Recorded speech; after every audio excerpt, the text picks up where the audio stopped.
যে টেটৰ শিক্ষকসকলে অসমৰ শিক্ষা জগতলৈ এটা নতুন পোহৰ আনিব আৰু সেই দিনাখন 2012 চনত মই সৰুসজাই ষ্টেডিয়ামত কৈছিলো যে আমাৰ টেটৰ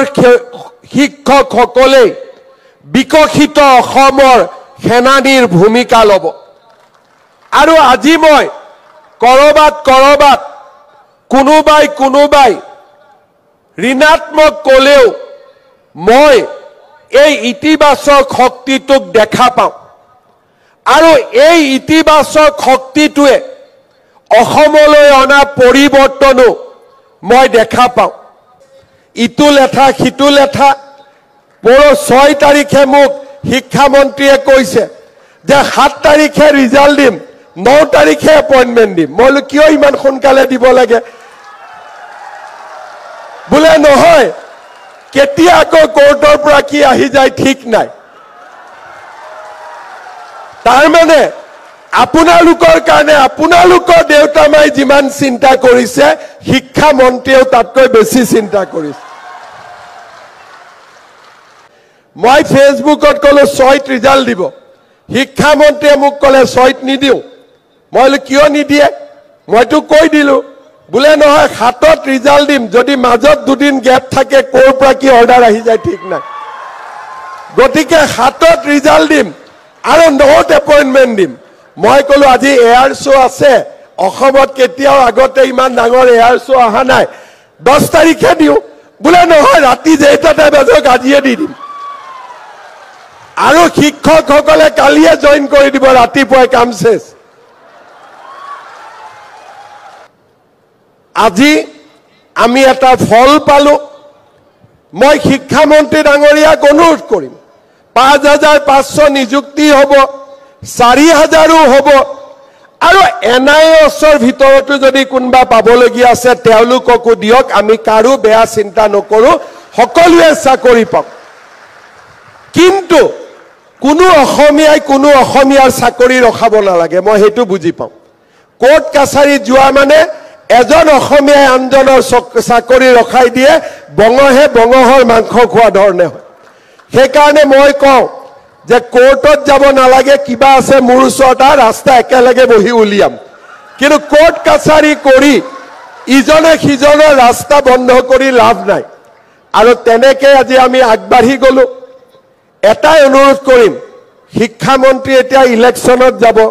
ইলেকশ্যন উঠিব লাগিব এইকেটা দিন আৰু ট্ৰান্সফাৰ বিচাৰি হোৱাটছআপ কৰিব নালাগে হা এইকেটা দিন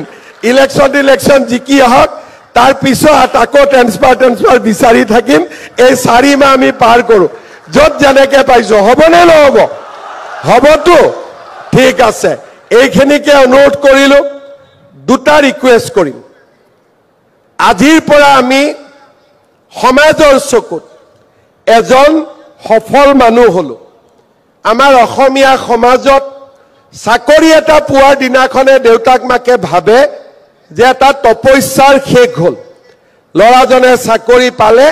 ৰাস্তা এটা পালে এই দীঘলীয়া সময়ছোৱাত দেউতা মাই আমাৰ কাৰণে বহুত পৰিশ্ৰম কৰিলে দেউতা মাৰ পৰিশ্ৰম নহলে আজি আমি এই অৱস্থাত থিয় নহওঁ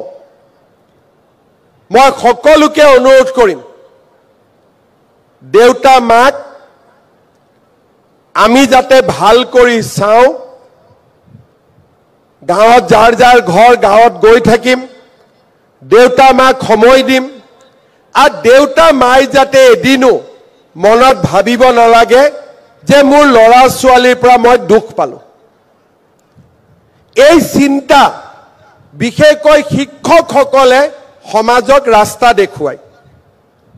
আজিৰ পৰা যেতিয়া মই আপোনালোকক আজিয়ে মই অলপ কৈ লৈছো আজিৰ পৰা যেতিয়া মই আপোনালোকক লগ পাম আপোনালোকৰ এটা পৰিচয় হ'ব শিক্ষক আৰু শিক্ষয়িত্ৰী সমাজে এতিয়াও পংকিলতাৰ মাজতো শিক্ষক শিক্ষয়িত্ৰীৰ মাজত এজন আদৰ্শ ব্যক্তি চাব বিচাৰে মই বহুত শিক্ষক পাইছো বিভিন্ন প্ৰকাৰৰ শিক্ষক মই জীৱনত পাইছো কিন্তু সমাজৰ পৰা মই দেখা পাওঁ শিক্ষক বুলি ক'লে এতিয়াও মানুহে এজন আদৰ্শ ব্যক্তিৰ কল্পনা কৰে যে he is a ideal person for the society আদৰ্শ ব্যক্তি হোৱাৰ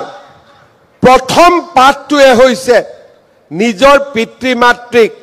মৰম আদৰ সন্মান আৰু তেওঁলোকৰ লগত থিয় হোৱা মই সকলোকে অনুৰোধ কৰিম নিজৰ পিতৃ মাতৃক আমি যাতে কতো অবহেলা নকৰো দ্বিতীয়তে যদি উপদেশ মই নিদিও হযৰত মোহাম্মদে কৈছিলে যে মিঠাই খোৱা বাদ নিদিয়ালৈকে বেলেগক পৰামৰ্শ দিব নাপায় গতিকে মই পৰামৰ্শ দিয়া নাই মোৰ দুইটা ল'ৰা ছোৱালীয়ে প্ৰাইভেট স্কুলত পঢ়ায় কাৰণে মই পৰামৰ্শ নিদিও কিন্তু যোনটো সাহসী আছে যোনে ভাবে যে মোৰ মনত সাহস আছে আপোনালোকে কাম কৰা স্কুলখনত অন্তত নিজৰ ল'ৰা ছোৱালীক পঢ়ুৱাবৰ বাবে চেষ্টা কৰিব কিন্তু এইটো মই পৰামৰ্শ দিয়া নাই দেউতা মা কম বেছি পৰিমাণে মই চাব চেষ্টা কৰো সেইটো পৰামৰ্শ দিছো ইটো মই নিজেও কৰিব পৰা নাই গতিকে মই এইটো আপোনালোকক পৰামৰ্শ নিদিও